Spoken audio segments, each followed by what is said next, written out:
Bom, como já fui apresentado, eu sou o Felipe, sou aluno de doutorado e estou no meu quarto ano, quase nos finalmente. Sou orientado do Eduardo Almeida, né, que acabou de me apresentar. E hoje eu vou falar sobre uma parte importante do projeto que eu venho desenvolvendo no meu doutorado, que é esse estudo filogenômico das abelhas Eucerinea. Vou falar um pouco sobre elas, mostrar que elas são bem interessantes e vou explorar um pouco os desafios que eu tive para chegar nos resultados que eu cheguei até aqui. Bom, a Eucerinea é uma subfamília de abelhas. Vou explorar um pouco mais para frente essa classificação, mas são reconhecidas 6 tribos em Eucerinea, e dentro dessas 6 tribos estão distribuídos 57 gêneros que abrigam um pouco mais de 1.200 espécies. Aqui a gente pode ver um pouco da diversidade. Os bichos são bem simpáticos, parecem ursinhos com asas voadores. E eu vou mencionar alguns pontos interessantes sobre algum desses grupos. Vou começar. Está meio devagar aqui.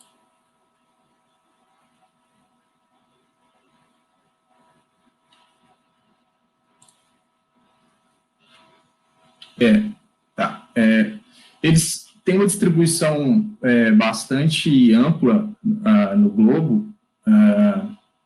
Eles só não ocorrem na Oceania e na Antártica, mas eles têm uma distribuição interessante porque a maior parte da diversidade dos Eucerinea está concentrada na região neotropical. Eu coloquei aqui essas estrelas representando em proporção o número de gêneros que ocorrem em cada uma dessas regiões. Então a gente tem a maioria absoluta dos gêneros ocorrendo no Novo Mundo, mas especialmente na região neotropical, e apenas 3 dos 57 gêneros reconhecidos nas classificações de Eucerinea atualmente ocorrem no Velho Mundo, que viria a ser a Europa, a Ásia e a África, né? Isso reflete uma forte associação desses grupos com a região neotropical. Bom, eu vou falar sobre algumas coisas interessantes da biologia, do comportamento dos Eucerinea, e vou começar pela tribo Tapinotaspidine. São abelhas muito simpáticas, como é possível ver nessas fotos. Os Tapinotaspidine são exclusivamente da região neotropical, e eles têm algumas peculiaridades. São abelhas pequenas, em torno de 2 centímetros de comprimento, e elas têm uma forte associação com as plantas que produzem óleo. Um caso mais interessante é o da família Malpighiaceae, que é ilustrada na foto, que tem esses órgãos produtores de óleo, que até onde a gente sabe, tem como função basicamente atrair as abelhas, né, para que elas coletem esse óleo e acabem fazendo a polinização das flores.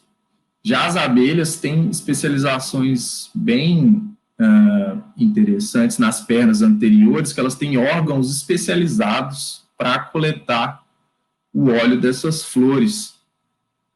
E elas usam esse óleo para alimentar as suas larvas.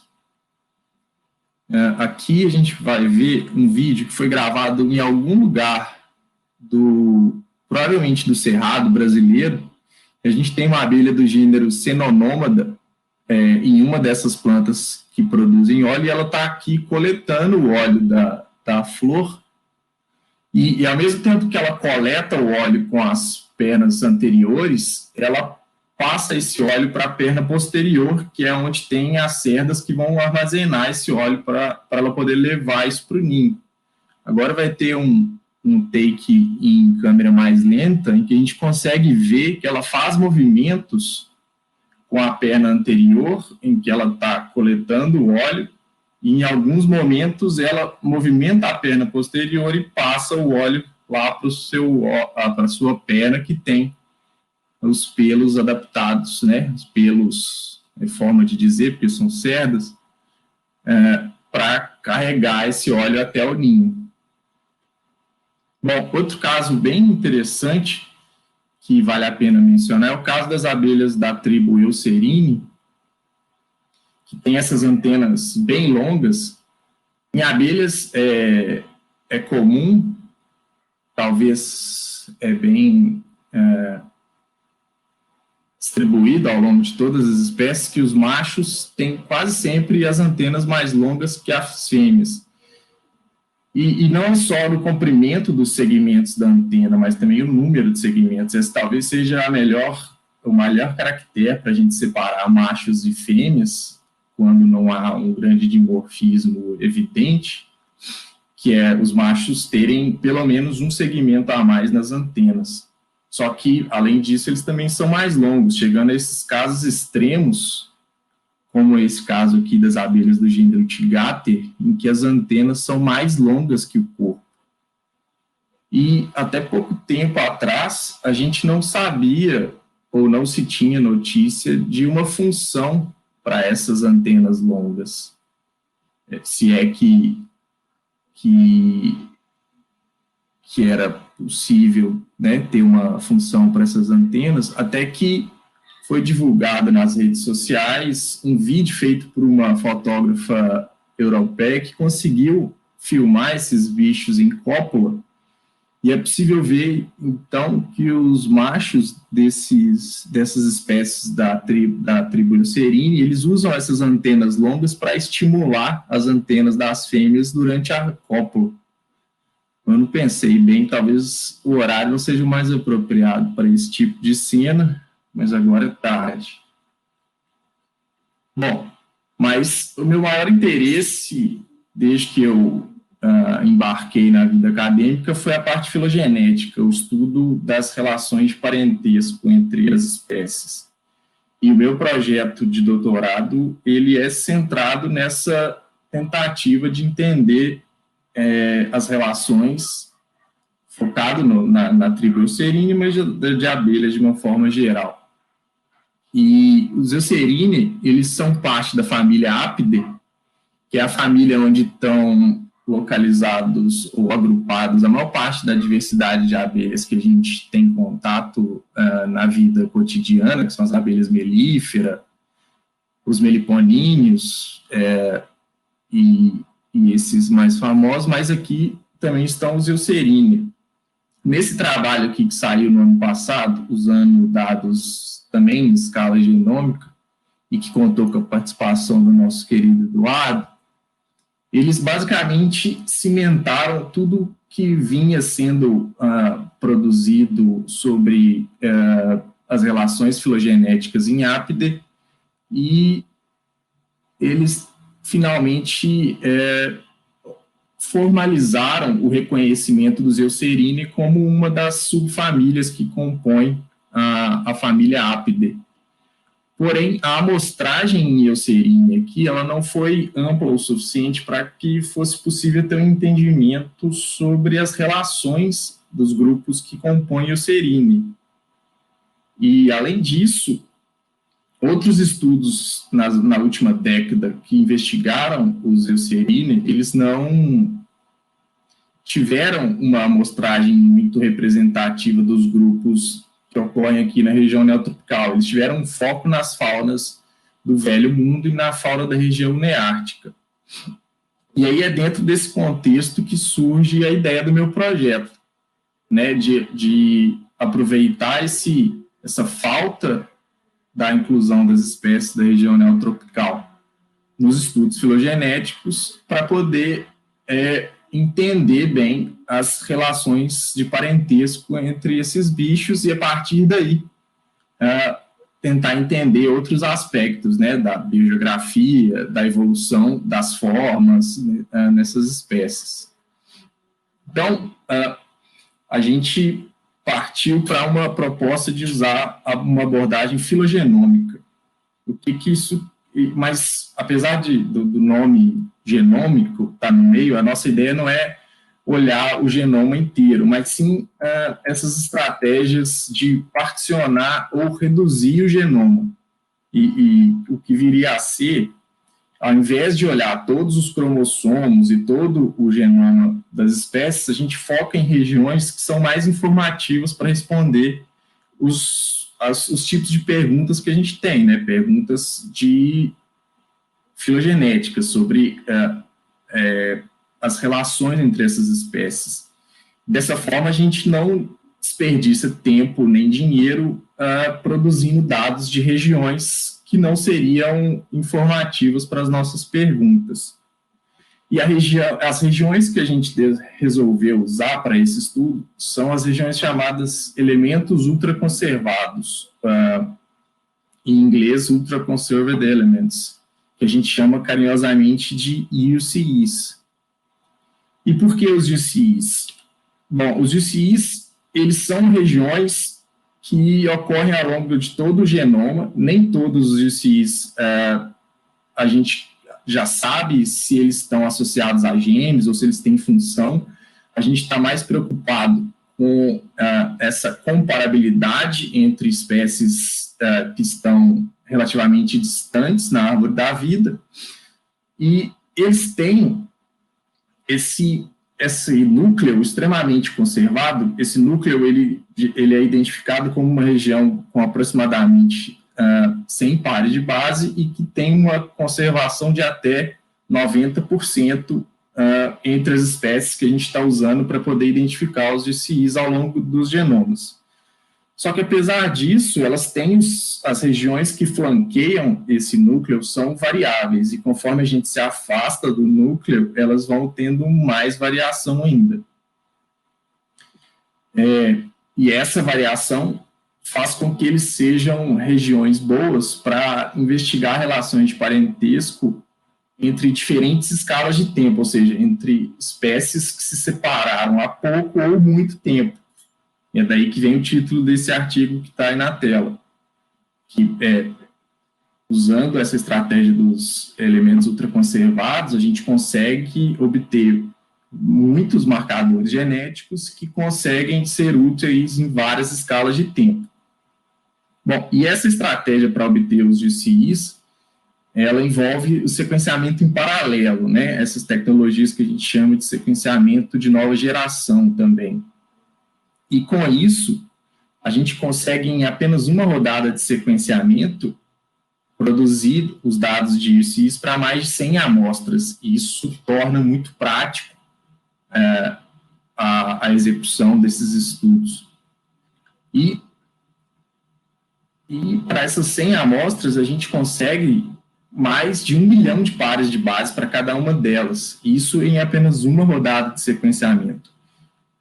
Mas a característica que, para mim, é a mais interessante dessas abordagens para os estudos filogenéticos é que elas nos permitem obter dados moleculares a partir de espécimes que estão depositados em museus. Ou seja, a gente não depende agora de ter espécimes frescos, recentemente coletados na natureza, para poder obter dados moleculares para fazer os nossos estudos filogenéticos. E a técnica é tão eficiente que ela chega a nos permitir obter dados de espécimes até... Esse aqui é o caso mais extremo que eu consegui encontrar, que é de um espécime coletado em 1860, ou seja, há 160 anos atrás, e eles conseguiram obter dados moleculares e conseguiram posicionar essas espécies na árvore da vida dos opiliões, que foram o alvo desse estudo aqui em caso. Bom, a partir daí vem a parte prática. Então, eu fui agora para os museus tentar conseguir os espécimes e eu conseguia montar uma matriz de dados que incluiu 150 espécies de Eucerininae que representam 50 dos 57 gêneros reconhecidos nas classificações atuais. E aí eu posso dar um destaque especial para a coleção do nosso departamento da USP de Ribeirão, que foi a principal fonte de espécimes para o estudo. É uma coleção muito importante e que é muito relevante para o nosso conhecimento sobre as abelhas. E posso destacar também aqui a coleção da USDA, que fica em Utah, onde eu fiz o meu estágio de doutorado sanduíche, e a coleção da UFMG, que foram, sem dúvida, as principais fontes de espécimes para o meu estudo. E essas outras aqui ajudaram muito preenchendo lacunas de regiões que a gente não tinha representadas nessas 3 principais coleções. Essas coleções eram a coleção da Universidade de York, no Canadá, da Universidade de Neuchâtel, na Suíça, do Museu de História Natural de Tel Aviv, lá em Israel, o American Museum de História Natural, que fica lá em Nova York, e o Smithsonian, que fica em Washington, D.C. Então, eu acho muito importante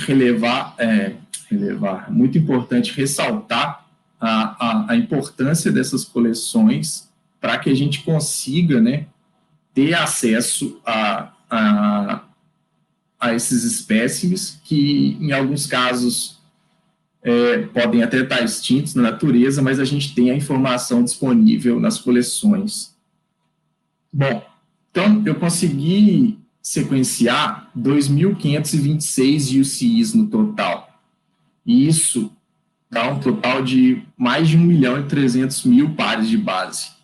Só que, dado a degradação do DNA em muitos espécimes e as peculiaridades do processo de montagem das bibliotecas de DNA e do sequenciamento, eu tive uma quantidade grande de dados faltantes. Então, para diminuir o efeito desses dados faltantes, antes de analisar os dados, eu fiz uma pré-seleção dos UCIs. Então, eu selecionei os UCIs com 2 critérios para montar as matrizes de dados. Eu selecionei só aqueles UCIs que estavam presentes em pelo menos 75% das espécies que eu tinha, e com isso eu selecionei 1.931 UCIs e diminuí bem a quantidade de dados faltantes, mas ainda tinha uma quantidade considerável. Então eu montei uma segunda matriz em que eu só selecionei os UCIs que estavam presentes em pelo menos 90% dos táxons, das espécies. Com isso, a quantidade de dados faltantes diminuiu consideravelmente. E aí, eu fiz 2 tipos de análise com essas 2 matrizes. Eu fiz uma primeira rodada de análises, que a gente chama de análise de concatenação, usando o critério da máxima verossimilhança, em que a gente pega todos os dados, ou seja, todos os UCIs, junta eles em uma matriz só e busca a árvore que vai ser a árvore com o maior valor de verossimilhança. Eu fiz isso nesse programa, que não é nada importante para os objetivos da palestra. E o segundo tipo de análise que eu fiz são as análises chamadas de species tree, que são análises baseadas no modelo da coalescência. Bom, a implementação dessas análises se dá de forma que a gente busca as árvores para cada um dos UCIs independentemente, e aí eu fiz isso usando o mesmo programa das análises anteriores, e depois a gente faz um sumário dessas árvores usando um segundo programa, e aí a gente tem a chamada árvore de espécies, né? Bom, e os resultados foram essas 2 árvores aqui, com uma diferença bem significativa em um nó importante da árvore, e esses resultados variaram de acordo com a matriz e o tipo de análise. E isso me deixou bastante encabulado na época, porque essa matriz, esse resultado diferente, esse resultado que recuperou o que eu chamei aqui de hipótese 1, era a análise em que eu tinha mais confiança. E por isso eu resolvi explorar melhor esse conjunto de dados e fazer mais análise e fazer novos subconjuntos desses dados na tentativa de obter algum resultado que fosse mais consistente. E o resultado foi esse aqui.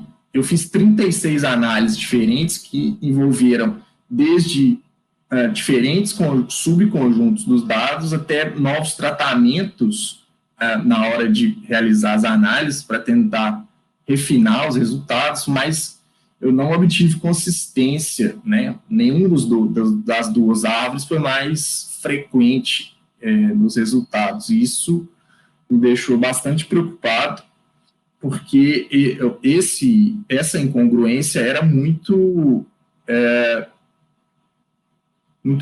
relevante para o resultado final, porque ela diz respeito sobre uma parte de relacionamento de grandes grupos dentro do Eucerini. E foi aí que eu descobri essa abordagem chamada Genealogy Interrogation, ou só GGI, que é uma ideia muito elegante e muito simples, que foi descrita em 2007, nesse artigo listado aqui embaixo, mas que ainda não tinha sido amplamente utilizada. Se eu não me engano, existiam 4 artigos que tinham usado esse tipo de abordagem. E ela é uma coisa muito simples, porque basicamente o que ele faz é perguntar para cada UCI qual das duas hipóteses, qual das duas árvores produz um maior valor de verossimilhança usando os dados das matrizes. Ou seja, eu pego a matriz e pergunto para ela no teste de hipótese qual das duas respostas produz um maior valor de verossimilhança e se esse valor de verossimilhança é realmente significativo. Então, aqui tem um fluxograma explicando mais ou menos como o GGI é implementado. Não é uma coisa automatizada, você precisa, em alguns passos, em diferentes programas, e converter outputs. Os resultados foram esses. Eu tive 500 dos UCIs, dos 1.931 UCIs presentes nessa matriz 75P, que suportaram a hipótese 1, a hipótese vermelha, e 87 que suportaram a hipótese 2. Enquanto isso, 1.343 dos UCIs, a resposta foi que a árvore gerada, sem levar em consideração nenhuma das hipóteses, era a mais suportada. Isso é o esperado, porque essa árvore, sem levar em conta nenhuma das espécies, é a árvore que os programas acham inicialmente, sem que a gente esteja perguntando para eles qual das hipóteses é melhor ou qual das hipóteses é mais suportada. Só que quando a gente olha apenas para os resultados que tiveram valor de P significativo no teste de hipótese, a gente vê que a hipótese 1 é a que tem mais UCIs suportando, ou seja, parece realmente que essa é a hipótese certa para aquele nó problemático. E aí, isso pode ser explicado de duas formas, ou por 2 fatores. O primeiro é a presença disso que é escrito na literatura como Gene Tree Estimation Error, ou, traduzindo, erro ao estimar as árvores de gene. O que é isso? O que isso quer dizer é que, provavelmente, em alguns desses UCIs, os programas não estão conseguindo chegar na árvore ótima, ou seja, a árvore que realmente reflete as relações de parentesco entre as espécies. E ao buscar mais literatura sobre isso, eu vi que já existia alguma discussão sobre esse fenômeno com os UCIs. Por quê?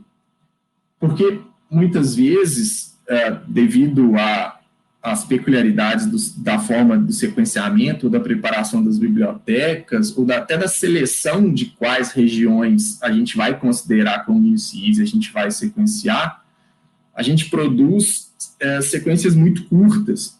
E aí, com sequências curtas, a gente não consegue que os programas estimem bem os parâmetros dos modelos de substituição nucleotídica, e com isso, eles acabam chegando numa resposta que não é a resposta ótima. E isso traz muitos problemas, principalmente para as análises que usam o modelo da coalescência. E um outro fator que pode explicar essa incongruência nos resultados é a presença do chamado incomplete linear sorting, que muitas vezes é chamado de retenção de polimorfismos ancestrais. Basicamente, o incomplete linear sorting quer dizer que a gente tem a história real da relação entre as espécies, que aqui nessa imagem seria os contornos em preto. Então, aqui a gente tem a história real, só que os diferentes genes, ou as diferentes regiões do genoma das abelhas, eles contam histórias diferentes. Então, se a gente reparar bem aqui, dos 3 genes que estão representados na imagem, apenas o amarelo reflete a história correta dos organismos, com A e B sendo mais proximamente relacionados, né, e C mais próximo dos 2. Enquanto o gene ou a região verde aqui diz que, na verdade, C e B são mais proximamente relacionados. Então, pode ser que alguns dessas nossas regiões aqui, alguns dos nossos UCIs, estejam sofrendo com esse artefato, ou com esse fenômeno da retenção de polimorfismos ancestrais. E aí, para lidar com isso, na verdade, isso faz algum sentido quando a gente olha aqui para os resultados das análises, porque as análises de species tree, essas baseadas no modelo da coalescência, elas recuperaram majoritariamente o resultado 1, que é o resultado apontado pelo GGI como o certo. Essas espécies são baseadas no modelo da coalescência, e o modelo da coalescência foi pensado exatamente para lidar com esse fenômeno da incomplete linear sorting. Daí a importância da gente estimar as árvores para cada um dos genes e aí depois fazer um sumário levando esse modelo em conta. E então esse é um fator que certamente estava influenciando o resultado das primeiras análises que foram feitas. Então, finalmente, o que a gente fez foi, a gente se livrou desses UCIs que provavelmente estavam sofrendo com incomplete linear sorting, e a gente refez o sumário das árvores, excluindo-os da amostragem de UCIs. E essa foi a árvore final que a gente gerou. E aqui, basicamente, a gente teve um resultado que suportou tudo que já vinha sendo recuperado nos estudos filogenéticos, que incluíram os Eucerine, com as 6 tribos monofiléticas e o relacionamento entre elas, de certa forma, em concordância com os estudos prévios, mas a gente teve alguns casos interessantes, principalmente relacionados com esse grupo que era chamado de Teratognatine. São abelhas super raras que ocorrem nas áreas secas da Argentina, e elas nunca tinham sido incluídas nos estudos filogenéticos usando dados moleculares. E aí, a gente teve aqui as abelhas do gênero Ancylosceles, que eram abelhas que tinham a posição bem instável na árvore de Ápide, que tinham sido recuperadas mais proximamente relacionadas a Inforine em alguns estudos, em outros estudos mais proximamente recuperadas, mais proximamente relacionadas a Exomolopsine.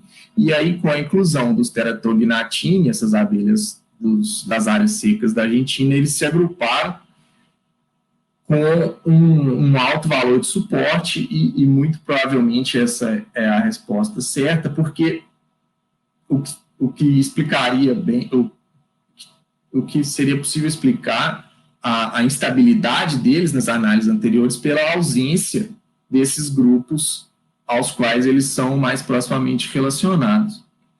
E o outro caso interessante de resultado novo também diz respeito aos Teratognatini, que é a presença do gênero Eremapis aqui agrupado a eles, e o gênero Eremapis ele vinha sendo tradicionalmente tratado como parte de Exomalopsine, que é exatamente o grupo irmão dos Teratognatini. Então, isso era provavelmente um artefato da falta de amostragem desses grupos aqui, e graças a essa possibilidade que os UCIs nos dão de incluir materiais de museu, de obter dados moleculares a partir de material de museu, a gente conseguiu resolver esse mistério.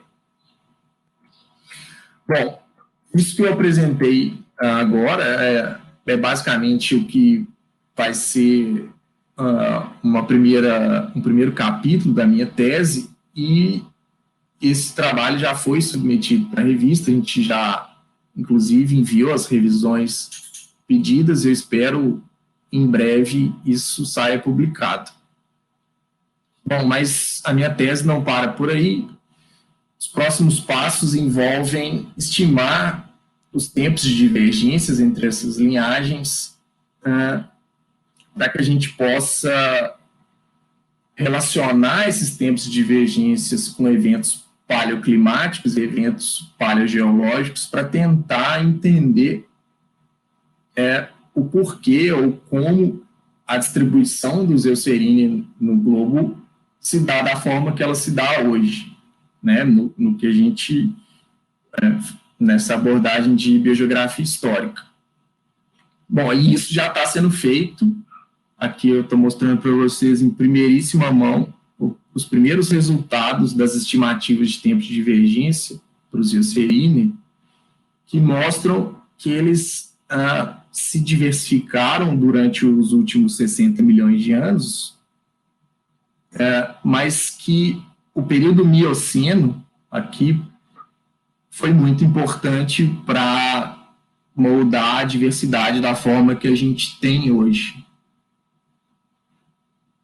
Bom, além disso,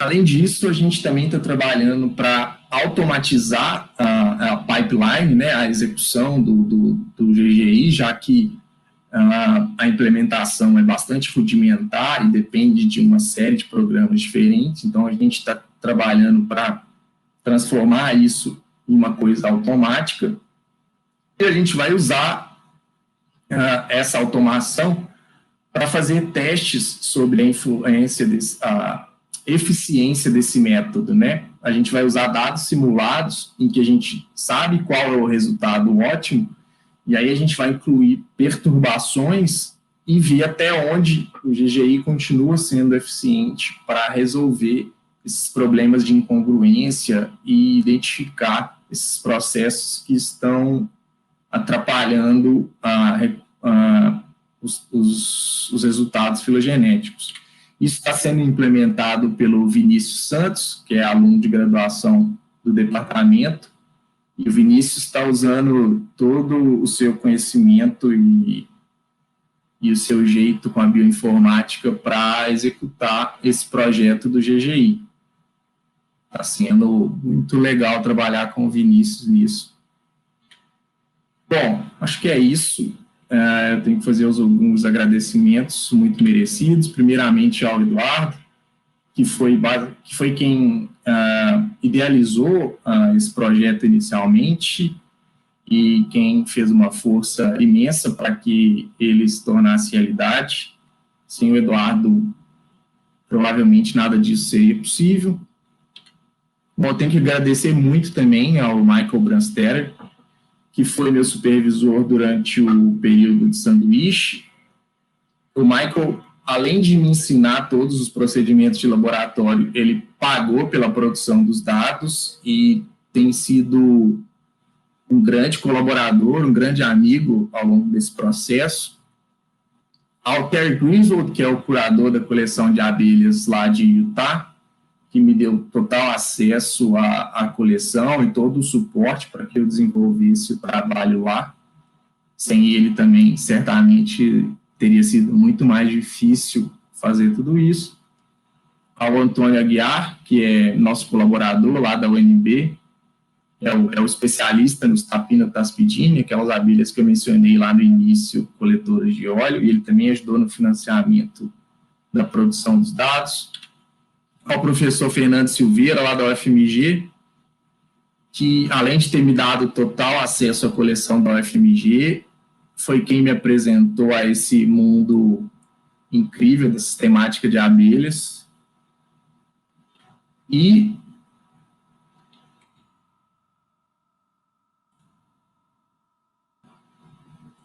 finalmente, ao Christoph Prass, ao Lawrence Parker, a Karen Wright e ao Arik Dorrin, que foram pessoas que ajudaram a gente a conseguir espécimes de regiões muito difíceis e espécimes de identificação muito difícil, então eles nos ajudaram também a identificar algumas coisas. Sem eles, a gente não teria uma amostragem tão legal para produzir essas hipóteses de relacionamento dos Eucerini.